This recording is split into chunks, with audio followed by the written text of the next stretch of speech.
when me and my wife were living in Pittsburgh, I was actually working like three jobs. It was insane. We didn't have any kids at the time. It was just me and my wife, my two Shih Tzus, Rocky and Yogi.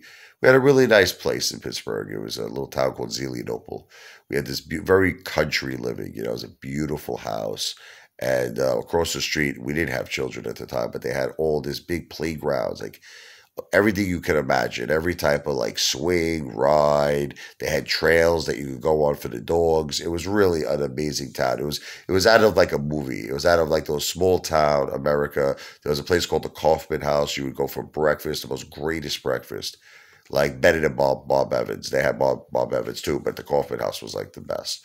And long story short, when I worked there, I worked three jobs. So I was working as a sales, person for KDKA TV. This was like This was Pittsburgh's main CBS channel for the television, and I had an opportunity to meet a lot of the Steelers, if you can believe it, because they used to always come down to the TV station. I met Jerome Bettis. That guy's hand was two times, three times the size of my hand. It was like insane, man. But anyway, long story short, when I'm working there, you know, a couple of things happened that was crazy. I'm not sure if I told this story before. I think I told the story before, but there was a Hilton that I used to. What happened was we bought the house, and before we needed 30 to 40 days to close. Okay, so because we were coming from what was it, from Brooklyn, right? We had a small little apartment in Brooklyn, so I just decided to go right out there to this hotel and start basically getting starting working with all my jobs, and during that time, so many strange things happened to me. You have no idea. Like I have like a record book of insanity, a record book of strange things. So here's the first thing. There was a guy there he was a former Marine, Chris, and he was the sales manager. Like this guy was very angry. Like he was the type of guy that literally you don't want to mess with. This dude was no nonsense and no joke. Not only can you not make this guy laugh, he'll go for your jugular. He was like, if you're not reaching your sales targets, if you're not doing things right, he will rip you a new asshole. Okay, so they used to have these all you can eat buffets at Hilton, and one day we had a meeting. Okay, it was at 9 a.m. It's in the big conference room, right? So I was supposed to be there. But then I got a text message from my manager, Cedric. He goes, Rich, we canceled the meeting. We're going to do it tomorrow.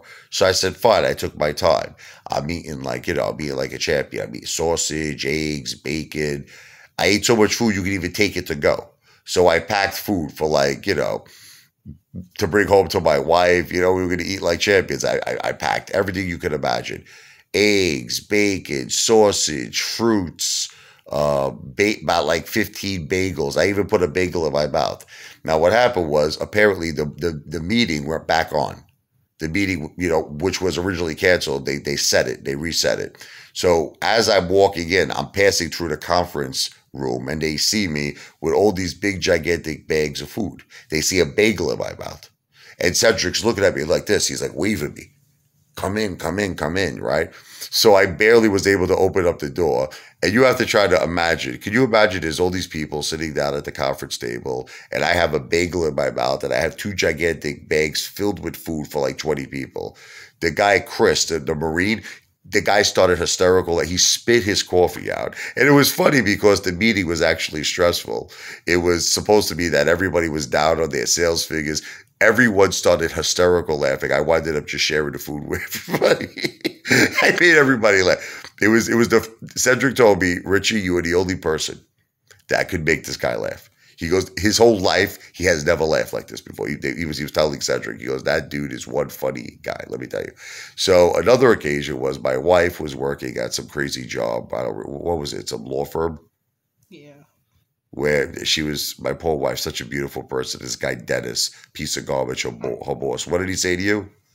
He's like, he asked you if you knew what a stapler was or something. Yeah, something like that. He's like a real wise guy. And you also used to like stare like when I would have like a low cut shirt on. He would like be staring down my cleavage, trying to make me type something. It was really creepy. Okay. I mean, the guy was a degenerate. A really creepy But my guy. wife was hot, so I can't blame him there. This was her. She was at her prime, man. Oh my God, was she gorgeous? I mean, she's still gorgeous today.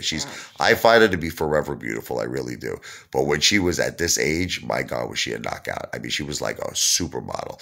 She had legs Oh. that, oh my God, to die for. Her legs and her body. This was her prime. So I understand. The guy's a guy, but he treated her like garbage. She's like, you know what a Yeah. stapler is? You got to staple it. You know, I would have took the staple. I would have stapled his balls if it was me personally. But anyway, so we had this day where we were driving, and I had a Mercedes, believe it or not, because I had no kids at the time. I had a beautiful Mercedes. It was a AMG package. It was an E 400 or 500. I don't remember. But anyway, we're driving, and we look up into the sky, and it seems to be like a fat turkey. And we're like, we never saw, maybe it was a vulture. We didn't know what it was. I'm like, look at that big, gigantic, fat bird. And Jennifer looks up. She's like, I never see it. Right? Tell them, you never seen anything like that, right? No, no. I thought it was a vulture, so I got scared. Right. So next thing, Had big wings. the thing just drops and falls, bangs into our car. Like there was no way I couldn't get out of it because Mm. there was like a, what do you call that? Like those metal dividers to my left. To my right, there was a car. Right in front of me, there was a car. Right behind me, there was a car by us. So I could not move. This turkey fell right into my car. So my wife screaming, the beak of it went right in to her section on the passenger section. Oh, she had glass all over. It was really crazy. She was screaming for bloody murder. Ah! So I just, whatever. I had to put the car, I stopped the car, I put my emergencies on. Thank God I had cell phones back then. So I called up my manager, Cedric, and I told him, I'm like, look, I said, I got a small problem here. A friggin' turkey just hit my car. I can't come to work. So Cedric was like, look, man, if you want to take the day off, he didn't believe me. If you want to take the day off, just let me know. Don't lie. Stop being. I'm like, Cedric, a friggin' turkey hit my car. What do you want me to do? What do you want me to tell you? I'm not lying here. So he goes, Rich, you understand that I'm going to have to go to Chris. This is the same guy that was the Marine, the real tough guy that you don't mess with. He goes, you understand that, right? I'm going to go to Chris. I hit friggin' turkey in my car. What do you want me to tell you? Goes to Chris. Chris calls me up now, the Marine, the sales manager. He's like, Rich, let me tell you something. If you're lying to me, you're going to get in severe trouble. Just tell me if you have a family emergency, if you want to take off, just tell me the truth. We all know that a turkey did not hit your car. I'm like, Chris, I swear to you. I swear. I said, a turkey hit my car. Oh, God. I'm not lying to you. He goes, all right, I'm sending Howard over right now. Okay, they arranged a tow truck for me at CBS. They towed it to, whatever, some like auto body shop. He goes, I'm arranging your car to get towed, and I'm sending my manager over to inspect your car. Are you sure there's nothing you want to tell me? I'm like, I told you everything. So Howard, the manager, comes over. He sees my car, and he sees the feathers. He sees everything. He sees the whatever was left of the body of the turkey, and he went into complete shock. He says, Richard, I've been living in Pittsburgh. He was like something like 50 years. He said, I've never seen anything like this before. How long? I was living there, I don't know, at the time, maybe 6, 8 months. He goes, I've never seen anything like this before. So he took a picture of it, and it became famous throughout all of CBS Corporation, like I think worldwide. Worldwide. It actually was, they were forwarding the message to every single CBS employee. It got to the head guy. What was his name? What was his name? Moonves. Moonves, who was the CEO of CBS, and he didn't respond to me directly, but he responded to like a group email saying it was the funniest thing he's ever seen in his life. So anyway, I made the CEO of CBS laugh. Not too shabby.